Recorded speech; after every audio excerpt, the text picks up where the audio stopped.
வாழ்க வையகம், வாழ்க வளமுடன். வாழ்க்கை மலர்கள். நால்வோர் நற்சிந்தனை. ஜூலை 21. தலைப்பு: நமது துறை. நமது உலக சமுதாய சேவா சங்கத்தின் நோக்கம் மனித வாழ்வில் அமைதி காண்பதேயாகும். தன்னில் அமைதி, சமுதாய வாழ்வில் அமைதி, உலக அமைதி என 3 எல்லைகளை குறிப்பாக கொண்டு ஒன்றோடு மற்றது ஒத்தும் உதவியும் நலம் காணும் முறையில் நமது செயல் திட்டங்கள் அமைக்கப்பெற்றுள்ளன. நமது நோக்கத்தில் வெற்றி பெற வாய்ப்புகளும் சூழ்நிலைகளும் அமைந்து நாம் செயலில் இறங்கும்போது சில பல முன்னேற்றமான செயல்முறைகளை பின்பற்ற வேண்டும். அவ்வாறான மாற்றங்களை செயல்படுத்த முயலும்போது அவற்றின் உட்கருத்துக்களை எல்லோரும் புரிந்து கொள்ள முடியாது.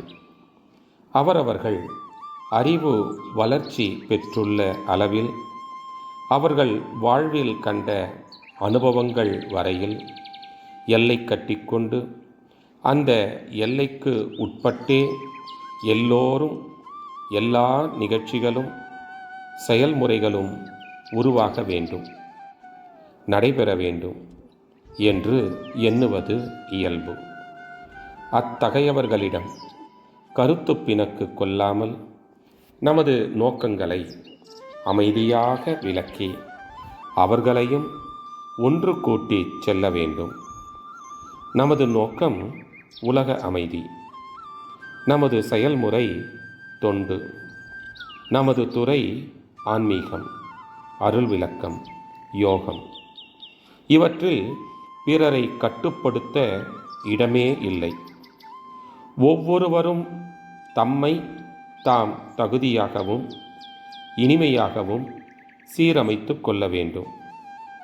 அருள் தொண்டும் அறவாழ்வும் சிறப்புற அமைய சகிப்புத்தன்மை, விட்டு கொடுத்தல், தியாகம் என்ற 3 விழிப்போடு பழகி இவற்றை இயல்பாக ஆக்கிக்கொள்ள வேண்டும்.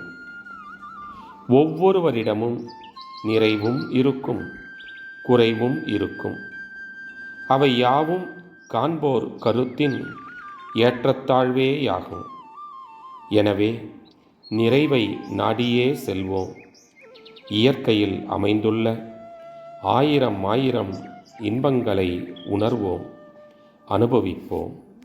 அருட்தந்தை வாழ்க வளமுடன். தொடரும்.